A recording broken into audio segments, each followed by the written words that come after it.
Welcome to Makeshift Clarity, everyone. My name is David, and today I want to talk about Pennywise and Thanos. So today I was on Twitter, and I happened to be scrolling by the official Twitter account for the movie It, and they're promoting It Chapter 2, and I saw this tweet with a picture of Pennywise, and it said, "Bill Skarsgård is once again stunningly brilliant as Pennywise." And they're not wrong, but it did make me think of It Chapter 2, and the fact that in my spoiler review, I didn't talk about Pennywise, and I think I know why. And it made me think of another movie-going experience, and that is Avengers Endgame. And suddenly I was aware of how similar these two movies were. Not in the way of a group of people having to come together to defeat a common villain, one villain, but the way that these movies, these two-part movies, treated this villain and how they focused on him. So let me explain a little bit more. When I went to go see Infinity War, I, like many other people, maybe yourself included, was blown away by the character of Thanos. Whether he was on screen or off screen, his presence was undeniable and felt throughout the entire film. And we even know that the filmmakers have said this. The Russo brothers stated that this was Thanos' movie.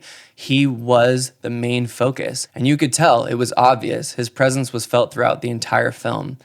Now, when I think of It Chapter 1, I have a very similar experience. I walked out of that movie, yes, I enjoyed the kid actors, I enjoyed their chemistry together and their friendship, but I walked away blown away by Bill Skarsgård as Pennywise. His presence, whether he was on screen or off screen, was undeniably felt throughout the entire movie, and it felt like his movie. You were constantly in fear of when he was going to show up, how he was going to show up, what he was going to say. Even the trailers for that movie made me anticipate his performance. And when I left the theater, I left thinking about him. I left thinking about Pennywise. And I had a very similar experience in an opposite way in Avengers Endgame and It Chapter 2, in that they had the exact same villains in those movies, and yet I walked out not thinking about them. In fact, I walked out wondering why they weren't more of a focus. I walked out missing them, missing the villain of the movie and wanting them to be shown more. When I gave my spoiler review for It Chapter 2, I said that It Chapter 2 had a lot to balance. It had a lot to deal with.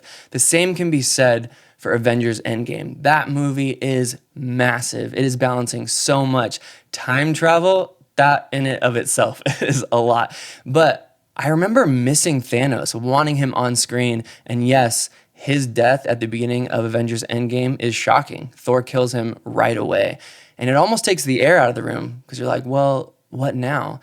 And this is one of my problems. When Thanos comes back into the picture in Avengers Endgame, he is no longer the Thanos that we know, because he hasn't committed the crimes, he hasn't had the history with the characters that they're aware of. All he knows is that he's going to do something. So it feels like the characters that we're rooting for, they're coming up against a villain that, while it's the same villain, it's not the same stakes. It's not the same context. And because of that, the conflict feels reduced to me. It doesn't feel as intense, because you want when Tony Stark goes up against Thanos, you want him to go up against Thanos, the same Thanos that stabbed him through the chest. You want him to have that victory over that Thanos, but that Thanos doesn't exist anymore. And so everything Thanos does in Avengers Endgame feels reduced, because it feels like, even though Infinity War still happened and they're working to reverse what happened in that movie, it feels like they're no longer working against the same opponent. Now, when I think about It Chapter 2, I have a somewhat similar experience. Even though Pennywise does a lot throughout this movie, he feels reduced to me. He feels like less of a focus, and I think that's intentional. I think in both Avengers Endgame and in Chapter 2, it's intentional. They're focusing on the Avengers. They're focusing on the Losers Club now as adults, and I understand that.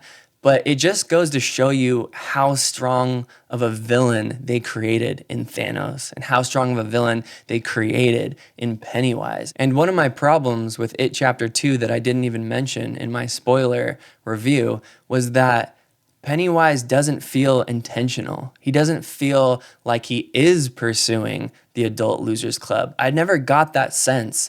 There are things that are happening, but they're happening by fear manifesting itself, right? And it is Pennywise doing it, but because it's not his face at least up front, it feels like it's not him. It feels like it's not him pursuing the Losers Club, going after them. It feels like he's doing things off screen to little kids somewhere, but that it has nothing to do with our main protagonists until they decide to go up against him. And I personally could have used more of that. There's a line that is in the trailer for It Chapter 2 and happens at the end of It Chapter 2 when they're battling him and he's the giant spider creature. And he says, "For 27 years, I craved you. I missed you." But I didn't feel that. I needed that line or something like that to happen earlier in the movie.